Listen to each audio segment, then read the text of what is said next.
David que nos grabe. Déjeme darle la bienvenida a quien sí sabe de este tipo de temas y a quien sí llega con datos duros, con los datos que hablan por sí mismos, como decía el mismo Peña. Mi querido Ricardo Sevilla, gran escritor, gran periodista, muy admirado en este espacio en Sin Censura. ¿Cómo te va? Bienvenido. Querido Toño, público memorioso, buen día, me va muy bien, muchas gracias, espero que a ti también, y bueno, no te enojes, querido Toño, porque pues esa es la moneda de uso corriente de la prensa corporativa, ese es el estilo de informar o desinformar de Carlos Loret de Mola. El presidente de la República está haciendo lo que pretende él, y muy bien, que es exhibirlo. Está exhibiendo su sevicia, está exhibiendo los montajes que ha hecho, los ha puesto en contexto, los ha recapitulado, los ha comentado, los ha glosado, los ha puesto en la principal tribuna, yo diría que incluso una de las principales tribunas del periodismo en este país, que es la mañanera. Sí, aunque le duela a la oposición que nos está espiando ahí y a los falsos cuatroteístas, lo cierto es que la conferencia mañanera se ha convertido en uno de los principales espacios periodísticos donde el presidente de la República ha dado cátedra de periodismo, ha hablado de los grandes periodistas de este país, periodistas hombres y mujeres, Ana Belén Gutiérrez de Mendoza, Francisco Zarco, Guillermo Prieto, Ignacio Ramírez, el nigromante, etcétera. Es el año de Flores Magón, y eso no lo puede hacer pues este pseudoperiodista, Carlos Loret de Mola, que, como tú bien dices, está defendiendo una agenda política, y es la agenda política del PRI y del PAN. Es la empresa de la familia Madrazo, Latinus, y bueno, pues está ahí de la mano con este payaso, el payaso de la peluca verde, Víctor Trujillo, que cada vez es más broso, está siendo devorado por las fauces chocarreras de ese bufón, y el presidente presenta con datos duros estas facturas, 24 millones de pesos al Chas Chas. Eso solamente los tendría una institución para dárselas al Chas Chas, también a un personaje que colaboró con él y que ayer hablábamos precisamente de él, Nicolás Alvarado, personaje que recibió 45 millones también al Chas Chas. Y bueno, pues dime con quién te juntas y te diré con quién eres. Lo hemos dicho ya desde hace tiempo, Loret jamás renuncia a la confrontación, y esto le ayuda bastante a esa impopularidad que al ser impopular se hace conocido, se hace reconocido, y eso le gusta la confrontación con el presidente, porque es el personaje más conocido, el presidente más aceptado, uno de los presidentes más celebrados en la historia de este país, y que un personaje como Loret de Mola esté teniendo este intercambio, debate, llamémosle así, pues suma para su causa. Lo que es falso, pues bueno, es que este sujeto sea un periodista. Siempre ha sido un vocero, un empleado. Lo ha sido de Televisa, lo es ahora de Latinus, lo ha sido de W Radio, con sus intermitencias, y bueno, pues eso es lo que significa este personaje que ha sido señalado por montajes, por enriquecimiento, que yo diría enriquecimiento ilícito. ¿Por qué? Pues porque tú y yo, querido Toño, y la gente que nos ve sabe perfectamente que el periodista vive prácticamente al día, no tiene en ninguna redacción que se conozca pues este tipo de salarios, no tiene una riqueza como lo ha sido la de Carlos Loret de Mola, ominosa, pero no se nos olvide nunca, público memorioso, quién es este sujeto. Este sujeto es un mercenario del periodismo, es un sicario de la pluma, y alquila su impopularidad al mejor postor. La alquiló en su momento para pues aquella trama que dolió mucho al pueblo de México, sobre todo a la Ciudad de México, con el tema del colegio Rebsamen, que pues bueno, presentó ahí a una supuesta niña, Frida Sofía, en una historia demencial que, de acuerdo con su loca cabeza, podría haber estado atrapada en los escombros de ese colegio. Es un cínico, es un corrupto, como lo ha dado a conocer pues la prensa alternativa, llamémosle así, esta riqueza que ha tenido los departamentos, además del departamento en Miami y toda esta y todas estas posesiones ricas, pues bueno, tiene aquí en la Ciudad de México pues, alrededor de 13 departamentos que valen 100 milloncitos de pesos, alrededor de 100 milloncitos de pesos. Entonces, eso solamente se logra cuando tienes un alma corrupta y un corazón de mercenario, es como lo he descrito a Loretito, pero pues es de esa calaña. Entonces, que no nos sorprenda, pero tengamos muy bien en cuenta de qué se trata, querido Toño. Mi abuela decía alma muerta, así le llamaba este tipo de personajes. Bueno, mi abuela ya fallecida, con toda esa sabiduría, creo la mejor forma también de definirle, mi querido Ricardo. Y le voy a pedir a don David que nos grabe, porque fíjate, hoy la corresponsal de Reforma, Claudia Guerrero, quien nunca da su nombre, ¿no? Y que regresó después de ya años de no haber estado en la conferencia de prensa mañanera, interrumpe la mañanera para exigir, quiero decir, la postura del presidente, luego de que 4 legisladores flatulentos que dicen ser demócratas y liberales acá en los Estados Unidos, encabezados por nada más y nada menos que la fichita de Robert Menéndez, enviaron una carta al Departamento de Estado, al Departamento de Justicia y al mismo presidente Joe Biden para asegurar que el presidente López Obrador está acosando al Poder Judicial y que además de todo utiliza al fiscal general Alejandro Gertz Manero para este tipo de situaciones. El presidente dice, no, pues no mames, ¿no? Están mintiendo. Con todo respeto les dice, querido Ricardo, querido público consentidor, que están mintiendo, ¿no? Y que esto se debe obviamente a estar mal informados. Desde ya temprano, desde hace un ratitito,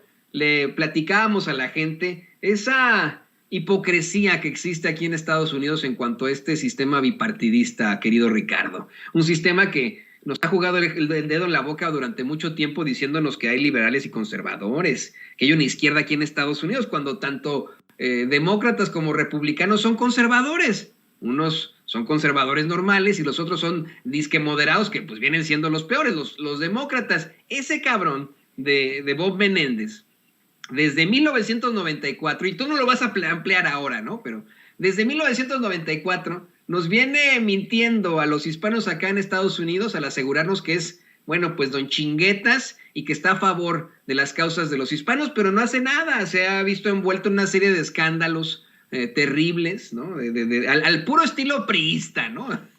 Aquí en Estados Unidos, que tú nos ampliarás en unos momentos más. Pero eso es lo importante, creo, el que se puede exhibir estos sujetos, no como los políticos que defienden las causas justas, ni de los hispanos ni de los libres pensadores aquí en Estados Unidos, sino pinches políticos ambiciosos que ahora salen con una cartita acusando a López Obrador de pura mentira, ¿no? Claro que sí, Toño. Pues bueno, estos personajes son de esos, digamos, pues, ¿cómo le llamaremos? Unos hipócritas ramplones, porque hay que recordar quién es este personaje, Menéndez, que aunque nace en Nueva York, esa ciudad donde pasaban los búfalos, como dijo el presidente esta mañana, y aquí en esta ciudad, en este país, ya había universidades, pues bueno, tiene padres de origen cubano. Entonces son personajes que huyen de Cuba, incluso huyen del gobierno de Fulgencio Batista. Esto lo cuenta muy bien, lo desglosa bastante correctamente Guillermo Cabrera Infante, este gran escritor también de origen cubano, pero que sin duda ellos no han leído. Ahora, son mentirosos, como dice el presidente López Obrador, porque están señalando a Gertz Manero. Nosotros no estamos de acuerdo, bueno, yo particularmente no estoy de acuerdo con el trabajo que está haciendo Gertz Manero, lo he expresado así, me parece muy tardo, me parece un hombre que ha cedido también a la visceralidad, pero esto que hacen estos personajes, los demócratas estadounidenses, enviándole a Anthony Blinken y a Merrick Garland, que es el fiscal, la carta acusando a Gertz Manero, el Poder Judicial para perseguir a los opositores del presidente López Obrador. No, esa es una gracejada, es una bufonada. Yo no sé quién los está allá asesorando, probablemente uno de los personajes más cercanos a los demócratas, que es León Krause, el hijo del ingeniero en fraudes y fake news, Enrique Krause, pero no nos hagamos los desentendidos o que no nos tomen en curva, querido Toño, público memorioso, porque los planteamientos de los demócratas estadounidenses se deben específicamente a que en efecto hay intereses de por medio. ¿Y cuáles son esos intereses? Son intereses político-electorales. No olvidemos, como nos lo recuerda el presidente López Obrador, que allá en Estados Unidos es temporada de campaña, es temporada de huracanes electorales, y tampoco que no se nos olvide, público memorioso, que el Partido Demócrata y el Partido Republicano son los dos grandes entes políticos de Estados Unidos, y aunque se nos ha dicho que poseen filosofías e ideas muy diferentes sobre el gobierno, la realidad es que no es así. En sus preceptos, por ejemplo, nos dicen que la ideología demócrata defiende una mayor intervención del Estado en la economía y una filosofía más liberal y de izquierda. Eso es lo que nos dicen en los preceptos. En sus preceptos, por otro lado, los republicanos nos dicen que tienen una ideología que apuesta a una menor actuación del Estado, que defienden supuestamente ideas más conservadoras y la reducción de los impuestos. Pero la verdad es que, como tú bien dices, están actuando al estilo del PRI, pero ambos partidos son como si fueran aquí el equivalente al PRI y al PAN. Es decir, demócratas y republicanos se comportan como eso, como el PRIAN. Los demócratas, por ejemplo, pongamos por caso, defienden la existencia de un salario mínimo y una tributación progresiva, es decir, que vayan acumulándose y dando más dinero a la hacienda de Estados Unidos, las personas, para los que tienen rentas más altas, pero en los hechos no es de esa manera. Los republicanos, que supuestamente se oponen, defienden que los impuestos no deben ser aumentados a nadie, eso dicen, y que los salarios deben estar establecidos por el mercado libre. Entonces, ahí se tocan, ahí hay una contradicción, y esto es lo que los hace juntos. A lo mejor vamos a sonar chocarreros, pero público memorioso, recuerden esa serie de House of Cards, y ahí se van a dar cuenta un poco cómo se manejan las cosas. A lo mejor no es algo que recomendarían los expertos en geopolítica, pero para el público llano sí es interesante ver esta serie, porque se van a dar cuenta cómo se dan la mano demócratas y republicanos tras bambalinas, y cómo van juntos a tal o cual política supuestamente de desarrollo, y que en realidad no es así. Así exactamente como hacen en el PRI y en el PAN, es como están actuando allá. Entonces, que no nos vengan aquí con que están sancionando la política del gobierno de México, porque lo que está haciendo el presidente López Obrador, Toño, es actuar con mucho vigor, con mucha energía, como nunca se había hecho en este país en el último tiempo. No nos imaginamos en ningún momento, o yo le pido al público memorioso que se imagine nada más la escena de un Enrique Peña Nieto teniendo estos pantalones que tiene López Obrador, en ningún momento. ¿Y qué decir de Calderón? Pues no solamente no tenía esa gallardía, sino no tenía esa esa característica, porque en realidad estaba embrutecido todo el tiempo y era un agachón. No tenemos a un presidente agachón, no tenemos a un presidente que tolere el injerencismo, y eso le está doliendo muchísimo a la oposición. Un presidente muy inteligente que por un lado nos puede hablar de la reforma eléctrica y por otro lado puede darnos clases de periodismo y está enfrentando las fake news que están presentando estos personajes, y que exhiba la corrupción de un personaje como Carlos Loret de Mola, y que exhiba la corrupción de los eurodiputados, y que exhiba la corrupción de los asambleístas estadounidenses, a mí me parece la mar de bueno, porque el pueblo tiene que quitarse esa venda e informarse con los datos duros. Querido Ricardo, quiero pedir tu opinión sobre esto. Hace unos momentos nos planteas que pues no sabemos quién esté asesorando o haciendo este tipo de planteamientos ante los intereses que existen por parte de varios legisladores demócratas. Yo te voy a ser perfectamente honesto. Acá en Estados Unidos, desafortunadamente, ese supuesto poderío hispano que tenemos lo detentan, sí, los cubanos exiliados y que son ultraconservadores en los medios de comunicación tradicionales como Telemundo, como Univisión. Ellos pues son los que ponen siempre, ¿no?, a sus grandes figuras, como este señor que tienen en Telemundo, se me va su nombre siempre, ahí se me puede recordar, doña Cecilia, pero yo te quería plantear un nombre en específico.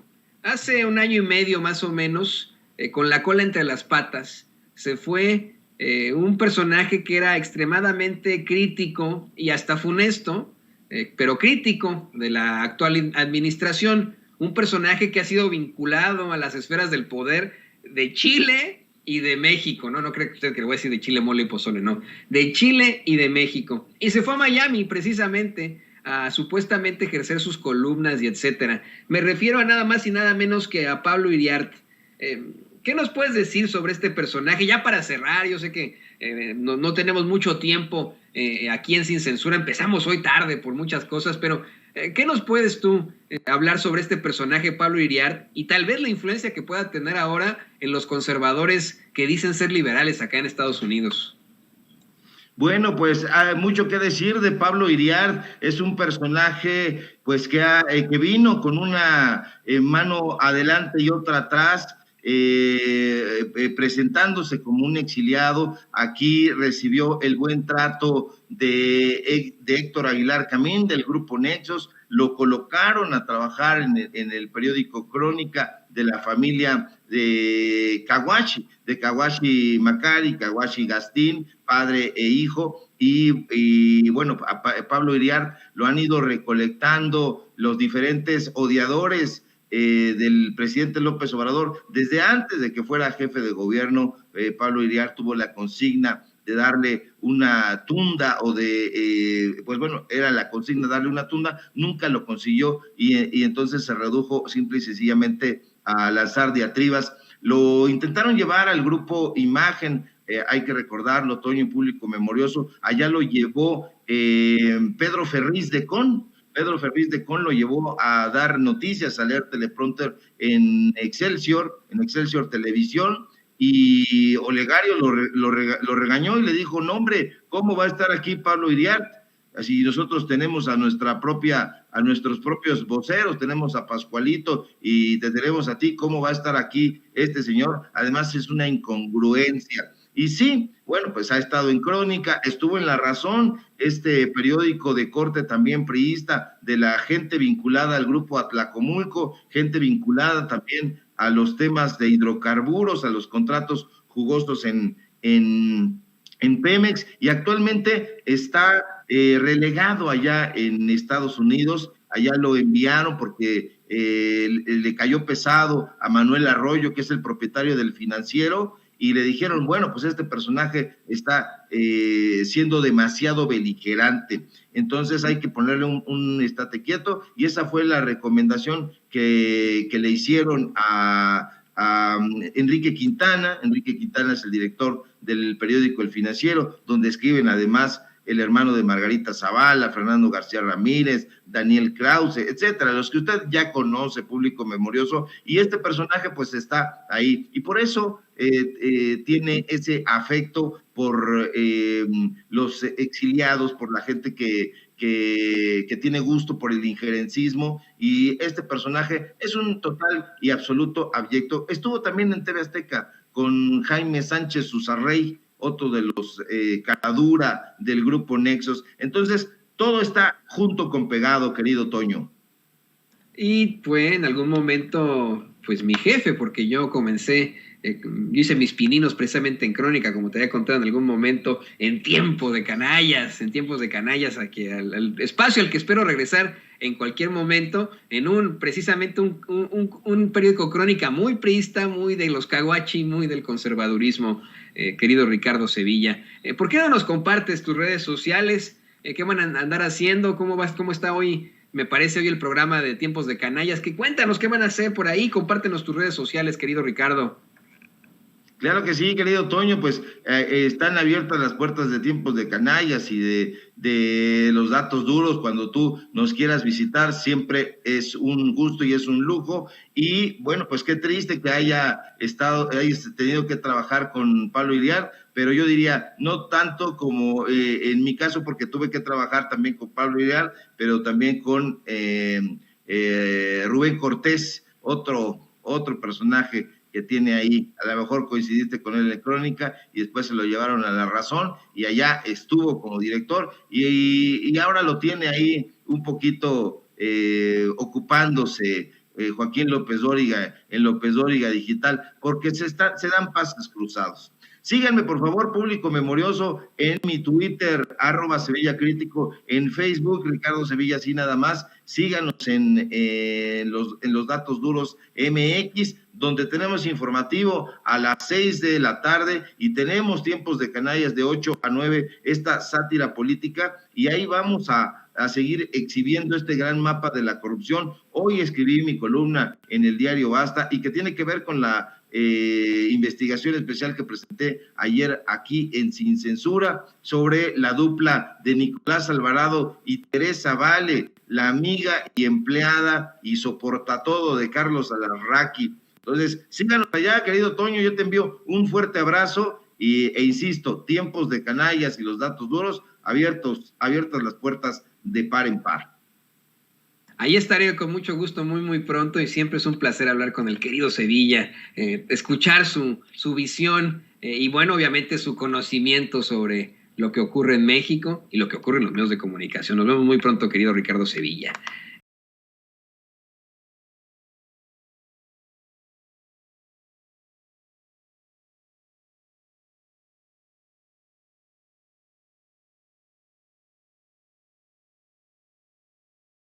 Esto, grábenos, don David. Déjeme darle la bienvenida a una académica muy admirada por este espacio, a la profesora universitaria y escritora Guadalupe Correa. Guadalupe, muy bienvenida a este espacio. Mucho gusto estar con ustedes, ¿verdad? ¿Me pueden escuchar? Perfectamente, la escuchamos fuerte y claro. Muy contenta de estar en este espacio con ustedes y bueno, estos días son días muy importantes que se van a decidir muchísimas cosas en este país y bueno, el tema de la propuesta de reforma propuesta de reforma eléctrica del sector eléctrico en México, el día de hoy la discusión y la votación en la Suprema Corte son fundamentales, ¿no? Va a ser realmente un avance o un retroceso en materia de soberanía energética, de soberanía nacional, y entonces es muy importante. Y muchas gracias por invitarme. De verdad que estos temas hoy por hoy son fundamentales. Gracias por la invitación. Al contrario, gracias por estar con nosotros. Hoy es un día, como usted bien dice, decisivo para esa ley de la industria eléctrica. En estos momentos, lo acabamos de ver, la Suprema Corte de Justicia está decidiendo si es constitucional o no. Solo se necesitan 4 votos para que continúe en vigencia, se necesita también 8 para que sea declarada completamente constitucional u 8 en contra para que sea inconstitucional, lo que según algunos otros expertos pues es improbable que ocurra. Le queremos preguntar, profesora, ¿qué podemos esperar de la determinación de los ministros de la Suprema Corte de Justicia de la Nación hoy? Bueno, en realidad ya se han hecho pues bastantes encuestas, se ha analizado bastante bien. Yo creo que ni por un lado ni por el otro sería como muy difícil que se pudieran conseguir, tanto por quienes están votando por la inconstitucionalidad, los 8 votos, o por realmente ya avanzar en el camino de la constitucionalidad y finalmente simplemente discutir la cuestión del litio y bueno, evadir todas las controversias y lo que ha planteado la industria del sector eléctrico, ¿no? En realidad, todas las peticiones de la industria para mantener un sistema de privilegios, para mantener las controversias, si se logran los 8 votos que se necesitan para hacer del proceso un proceso válido que avance la propuesta de reforma del Ejecutivo mexicano, la propuesta que fue pues, estudiada por parte de quienes realmente conocen en la Comisión Federal de Electricidad, pues estas controversias todos los planteamientos de la empresa, de las empresas privadas, no van a avanzar. Pero yo creo que es difícil, ¿no? Yo creo que se van a conseguir estos 4 votos. Entonces, el día domingo, con el proceso de revocación de mandato, se va a ver qué es lo que quiere la gente. Y al final, pues obviamente se va a tener que discutir en la Cámara de Diputados, que es fundamental, probablemente la segunda semana de abril, y después de esto se va a decidir en la Cámara de Senadores. En realidad, todo esto tiene que ver con unas modificaciones a la ley que se plantearon en el mes de febrero del año pasado, que fueron aprobadas, pero luego el Poder Judicial, un juez, pues invalida, ¿no? esta aprobación de estas reformas a la ley y obviamente operando a favor de las empresas del sector energético con esta cuestión de las controversias, ¿no? que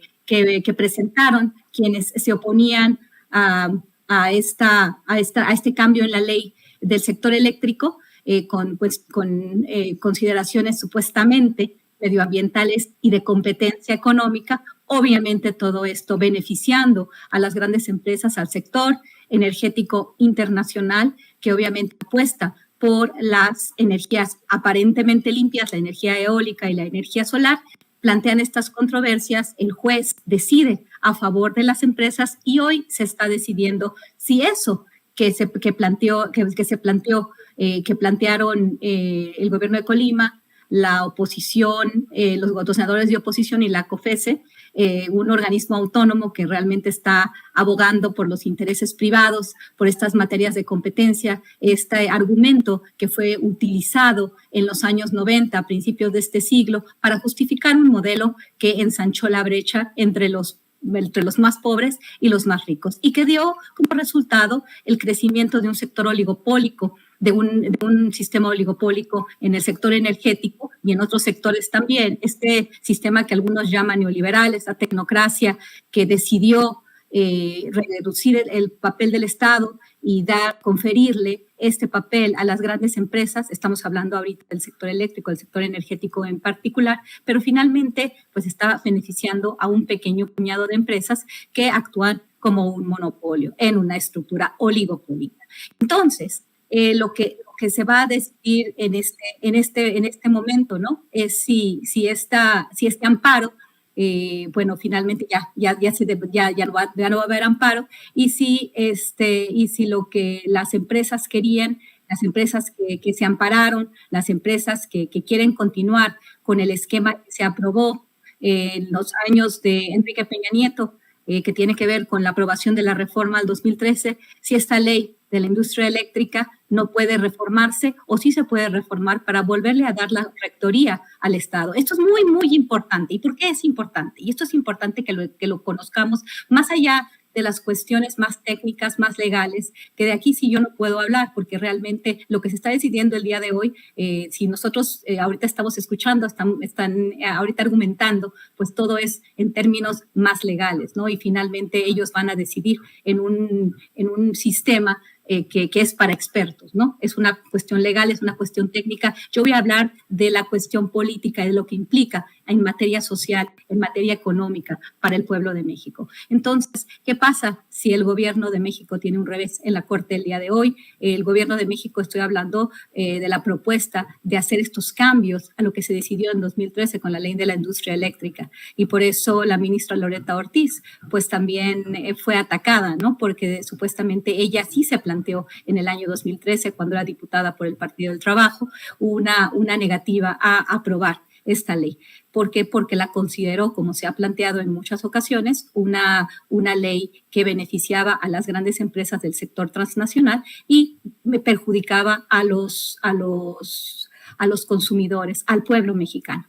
Entonces, realmente esto es muy interesante porque saben más de los que tienen más conocimiento técnico sobre esto pueden explicar mejor, pero tiene que ver con lo que la Comisión Federal de Electricidad estaba dispuesta a darle a las empresas, que solamente iban a pagar una parte de los costos, y que una parte importante de los costos que deberían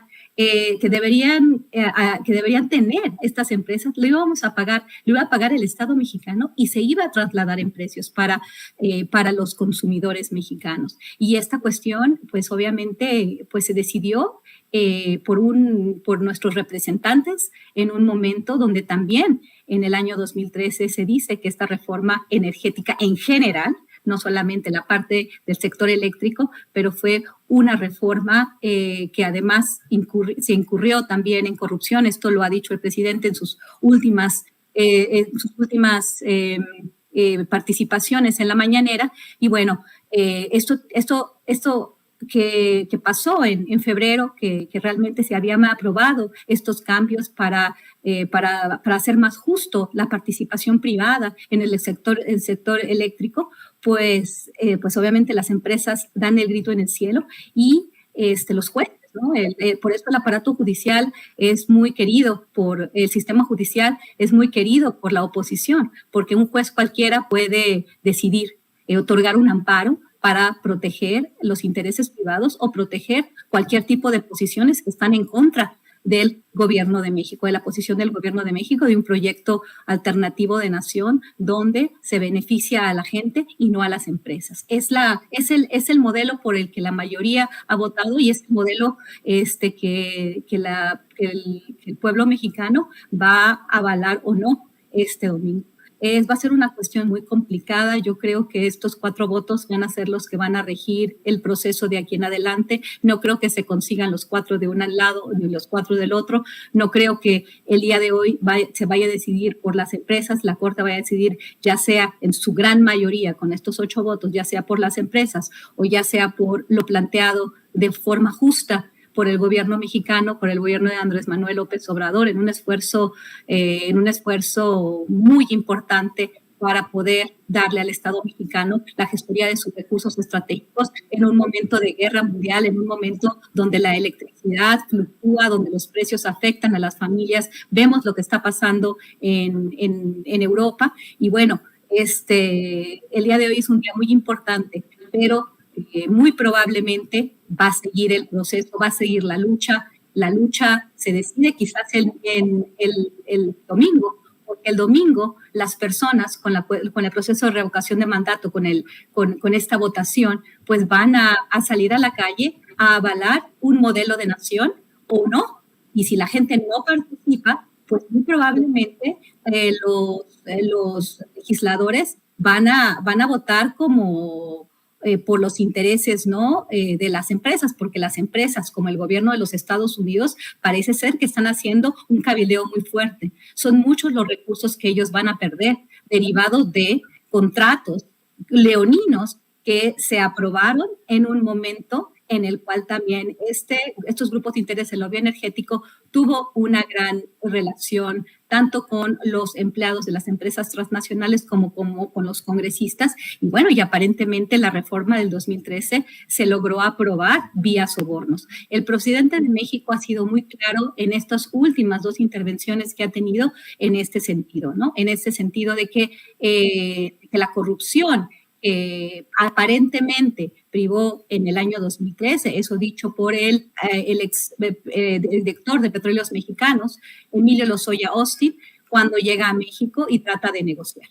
Esto es lo que trata de negociar, no presenta las pruebas y por eso es tan importante lo que va a pasar el domingo, porque los legisladores le deben sus puestos al pueblo de México. Y entonces, si el pueblo de México se expresa, sale a participar, bueno, obviamente a favor o en contra de este modelo, pues vamos a ver qué es lo que pasa. Y bueno, el cabildeo de los estadounidenses, del gobierno estadounidense y de las empresas, que muchas de ellas tienen sus centros de operación en los Estados Unidos, pues obviamente van a tener que actuar de alguna forma, ¿no? Se tenía entendido, y yo había estado analizando la postura de los legisladores del PRI, por ejemplo.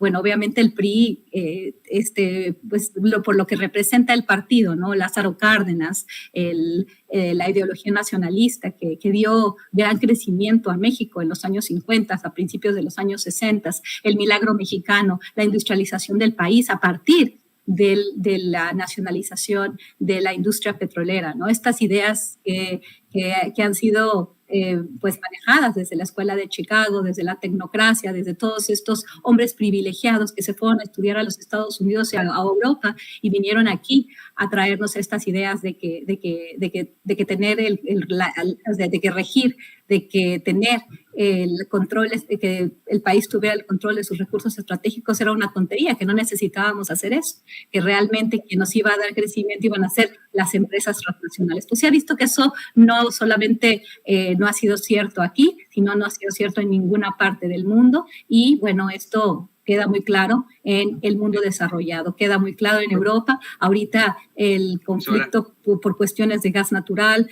por cuestiones de hidrocarburos, que eso es muy importante para la generación de otras fuentes de energía. Estoy pensando, por ejemplo, en el caso del gas natural y la producción de energía eléctrica, pues está poniendo en graves problemas a los consumidores y a todo el país, ¿no? Los países europeos. Pienso en el caso de España, porque esta problemática con los altos precios de la electricidad, que obviamente estaban oligopolizados por algunas empresas, y una de estas empresas, Iberdrola, pues tiene un papel fundamental también en el sector eléctrico, de generación de energía eléctrica en el país, y entonces obviamente están muy a disgusto, ¿no?, de este esfuerzo tan importante. Pero creo que el esfuerzo en este momento pues debe de recaer en la gente, a establecer esa presión, decirle a nuestros representantes qué es lo que queremos, qué es lo que nos conviene. Yo tengo mi especialmente parte por muy representantes personal, pero esto es una democracia,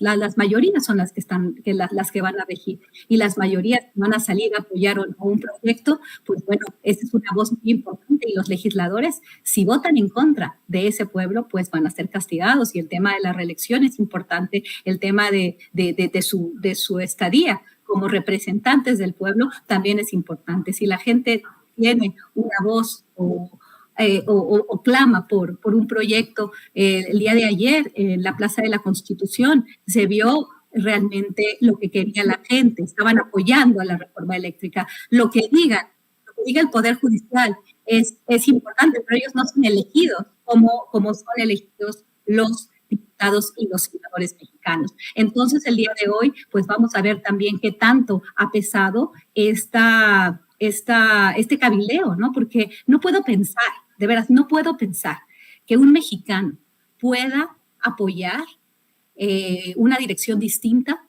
a lo que plantea el gobierno de México, entendiendo ya todo lo que se nos dijo en el Parlamento Abierto, toda la exposición de la Comisión Federal de Electricidad, el tema de los costos, de cómo la CFE estaba cubriendo los costos de las empresas que finalmente no tenían que cumplir con los requerimientos de abastecimiento, y si no lo hacían ellos, pues la CFE tenía que buscar otras fuentes, ¿no? Hay todo un tema técnico que ya me han explicado, pero que me parece mucho más consistente que lo explique un experto en el sector eléctrico que yo. Pero lo que yo entiendo es que la Comisión Federal de Electricidad estaba asumiendo costos muy importantes que que han sido trasladados a los consumidores, al pueblo de México, ¿no? Y que las empresas solamente estaban pagando costos marginales, costos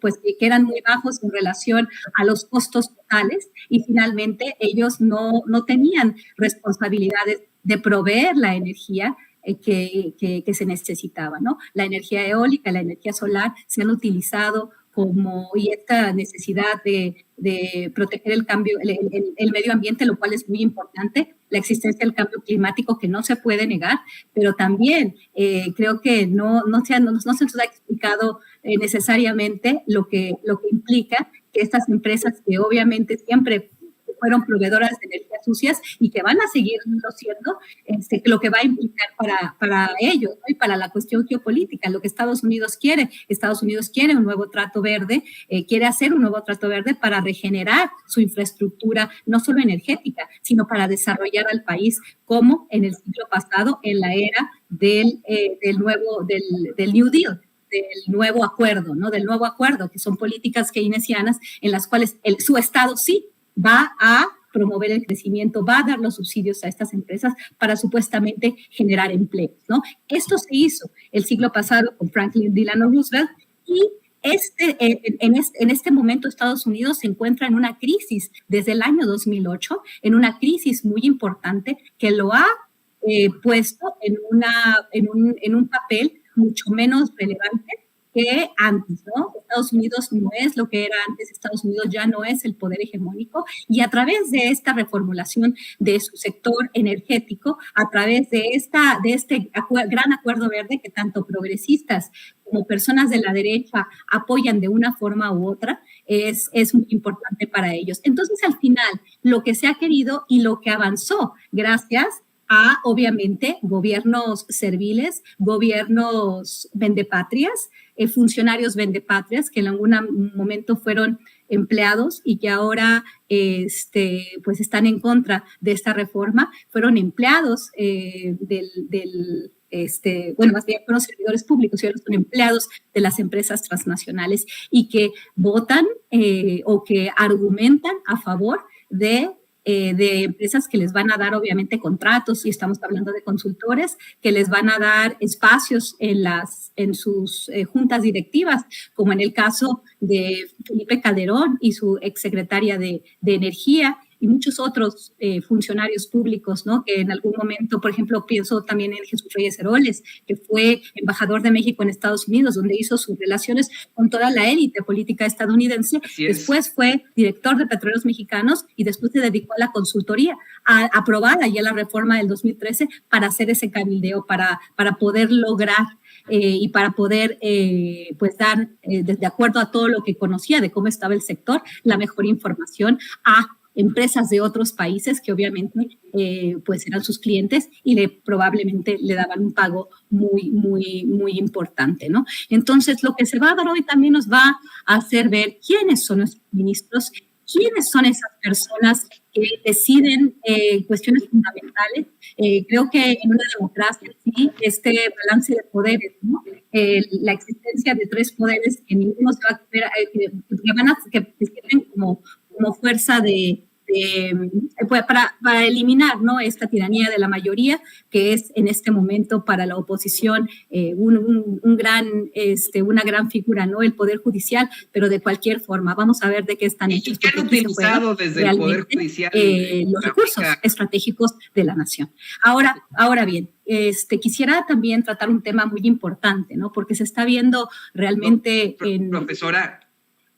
Profesora, le quería decir que en efecto queda muy, muy claro que sería muy difícil que se consiga esta inconstitucionalidad de la ley de la industria eléctrica, y es muy importante. Estamos viendo el análisis muy objetivo de la doctora, de la profesora, en este tema tan importante, tan difícil. Yo le quería plantear y le pido, pues vamos, en esto que podamos terminar con el comentario, ¿qué va a pasar en cuanto a los conflictos de interés que existen en estos momentos en esa Suprema Corte de Justicia?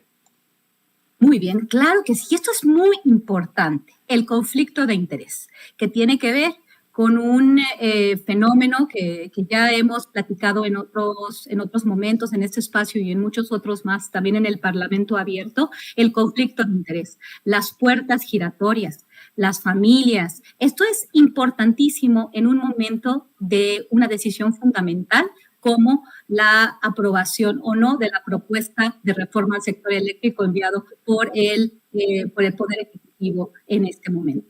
Bueno, hemos hablado mucho de estas puertas giratorias, de estos consultores que en algún momento fueron empleados del sector, empleados públicos, y que estuvieron trabajando en el gobierno mexicano y que ahora utilizan esas puertas giratorias para apoyar los intereses de a quienes conocieron cuando eran servidores públicos. Pero en este sentido es muy interesante lo que pasó, lo que sucedió con la ministra Loretta Ortiz. Disculpen, ella fue acusada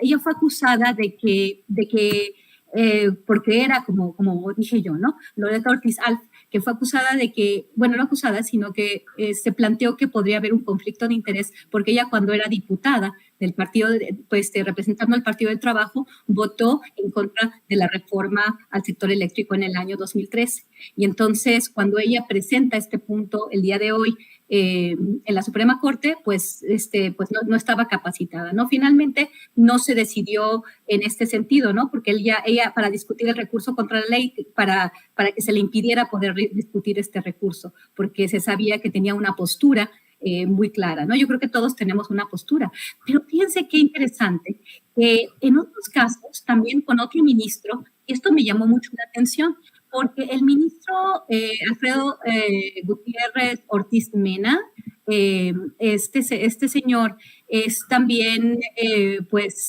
primo, ¿no? Que es lo que tengo entendido, vamos a hacer una mayor investigación, es interesante, ¿no? La señora Ortiz Mena, que ella pues es directora general de Innova, Innova es una filial de la empresa energética Sempra. Sempra tiene mucho interés en que no se apruebe la reforma al sector eléctrico porque es uno de los jugadores más importantes en este mercado. O sea, sabemos que Sempra participó en los foros de Parlamento abierto, obviamente tiene muchísimos intereses que esto no sucede, no se apruebe, ¿no? Y la señora Tania Ortiz Mena, pues tiene un papel fundamental en la industria mexicana. Y ella es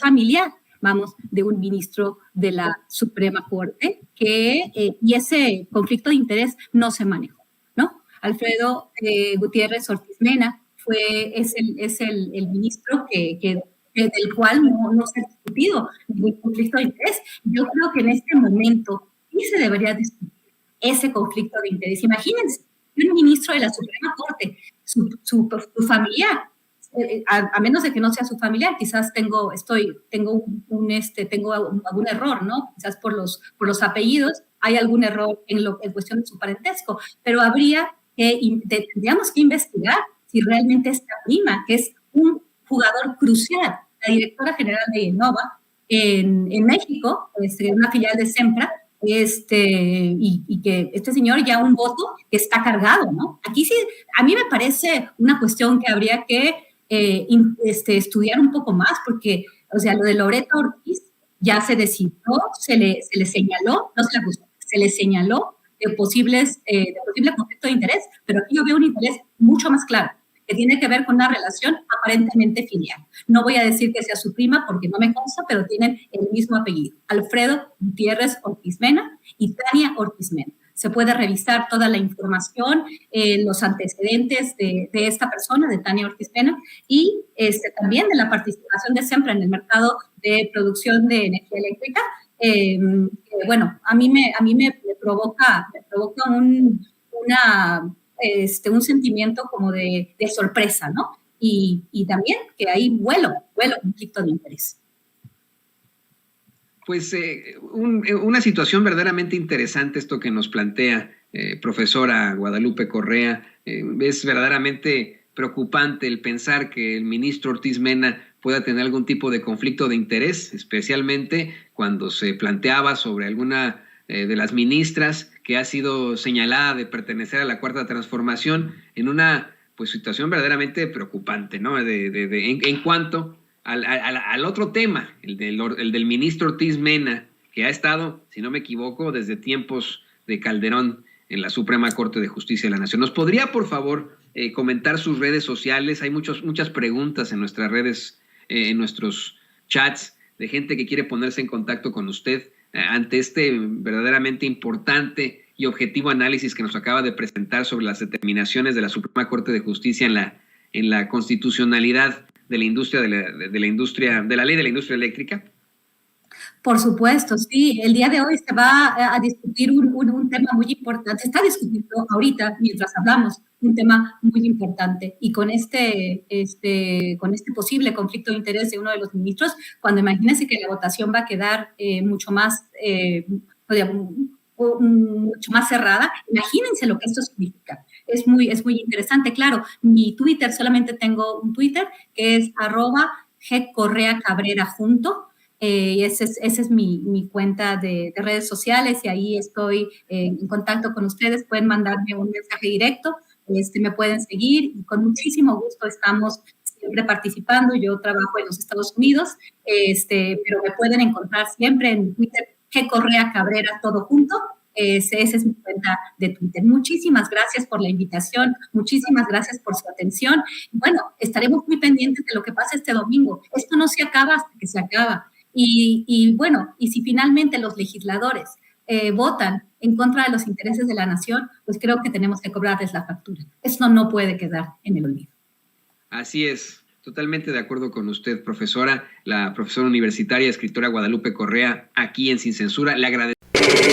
Estás escuchando Sin Censura con Vicente Serrano. ¿Sabía usted que hay abogados que le explican sus opciones antes de que usted pague un centavo? Visite las oficinas de Asociados de México, donde bajo la asesoría de la abogada Lourdes Monteagudo se evaluarán sus inquietudes y se determinará de la manera más rápida y económica de resolver sus asuntos migratorios, divorcios, todo tipo de accidentes, tráfico y otras inquietudes que le quitan el sueño. En español, en familia y completamente gratis. Llame para una cita al 773-847-6465 o visítelos en el 1837 al oeste de la Cermak Road en Chicago. Mamá, muchas gracias por el carro que tú y papá me ayudaron a comprar. Ya mero le va a tocar su primer servicio. De nada, hija. A tu papá y a mí nos interesa tu seguridad. Y hablando del servicio de tu carro, deberías de llevarlo a Tecnicentro Automotriz, en la calle 26. ¿A la 26? Tú más que nadie sabes lo que papá sufrió al llevar su carro con mecánicos que se dicen ser de la raza. Yo estoy pensando llevarlo al dealer. Mija, ¿cómo crees que solucionó tu papá los problemas con los mecánicos? En ese taller siguen dándole mantenimiento a nuestros carros. Soy tu mamá y no te daría un mal consejo. Tienes razón, mamá. ¿Y dónde está Tecnicentro Automotriz o a dónde les llamo? Mira, ellos están en el 3017 al oeste de la calle 26. Les puedes llamar al 773-579-0118 o imprime sus cupones y ofertas en tecnicentroauto.com. Y no se te olvide darle un like en Facebook. Amigo transportista, amigo camionero, Truck Dispatch Solutions Inc. le ofrece a usted que tiene su propia autoridad federal de MC o Motor Carrier los servicios de un despachador para buscar carga seca, refrigerada, con estoga, flatbed y hot shots. Y trabajo en 48 estados de la Unión Americana. Lo ayudan si solo necesita preparación de sus contratos con auditorías del DOT, trámites de permisos de transporte como MC, USDOT, permisos para transportar en los estados de Kentucky, Nuevo México y Nueva York. Atención, camioneros de Texas, cuentan con preparación de reportes de IFTA, revisan el crédito de los brokers antes de aceptar alguna carga. No es despacho forzado, el transportista decide si acepta alguna carga o no.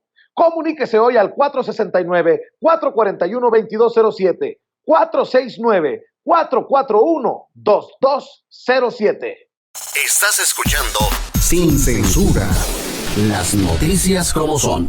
Amigos, amigas, dicen que amor con amor se paga, y si usted va a contratar servicios de cable e internet, le recomiendo los paquetes especiales para la audiencia de censura que ofrece nuestra amiga Dolly. Mire, tiene cable con más de 200 canales e internet Wi-Fi de alta velocidad por solo $99 al mes.